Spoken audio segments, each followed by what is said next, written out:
মন হলো দর্শন শাস্ত্রের একটি অন্যতম কেন্দ্রীয় ধারণা। আসসালামু আলাইকুম, কেমন আছেন সবাই? হাজির হলাম একটি পেন্টিং ভিডিও নিয়ে।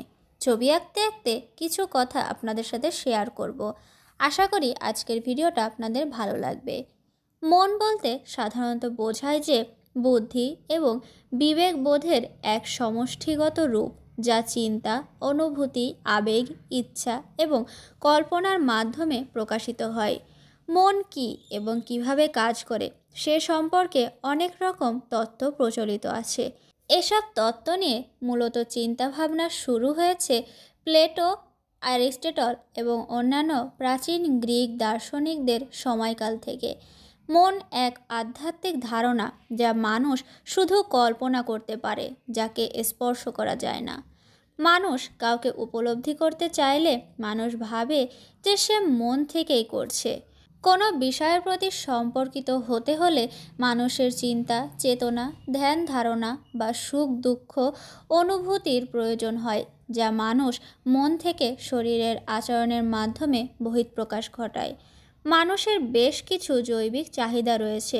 এগুলো পূরণ করার জন্য মানুষ বিভিন্ন সম্পর্কে যায় এবং নানা ধরনের আচরণ করতে থাকে। জৈবিক চাহিদাগুলোর মধ্যে রয়েছে ক্ষুধা, তৃষ্ণা, ঘুম ইত্যাদি। এই চাহিদাগুলো যখন পূরণ হয়ে যায় তখন মানুষ মানসিক এবং বুদ্ধিবৃত্তিক নানা রকম কার্যাবলী সম্পন্ন করে থাকে।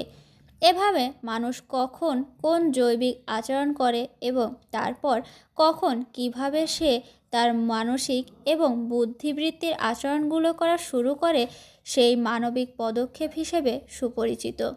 মানুষের স্বাভাবিক বৈশিষ্ট্য হচ্ছে জৈবিক চাহিদা পূরণ করেই মানবিক বৈশিষ্ট্যের দিকে অগ্রসর হওয়া।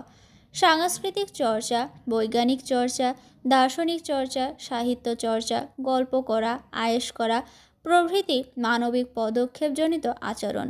এসব কার্যক্রমের মধ্যে স্নেহ, ভালোবাসা, মমতা ও প্রশান্তি প্রভৃতি ধনাত্মক বিষয়গুলো বিকশিত হয় এবং ক্রোধ, হিংসা প্রভৃতি ঋণাত্মক বিষয়গুলো দূরীভূত হয়।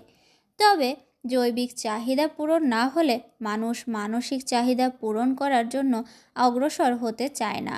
যেমন যেখানে ক্ষুধা, দারিদ্র্য ব্যাপকভাবে রয়েছে, সেখানে সঙ্গীত চর্চা, বিজ্ঞান চর্চা প্রভৃতি সুষ্ঠুভাবে চলতে পারে না।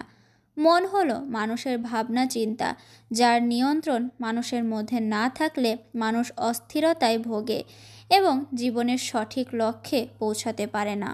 কথা বলতে বলতে আমার পেন্টিংটাও প্রায় শেষের পথে। পুরাতন বইয়ের পাতার ওপরে এই জানালা পেন্টিংটা আপনাদের কাছে কেমন লাগলো অবশ্যই কমেন্টের মাধ্যমে জানাবেন। ভিডিওটা ভালো লাগলে আপনাদের পরিচিতদের মাঝে শেয়ার করতে পারেন। আজকে এ পর্যন্তই, ভালো থাকবেন সবাই।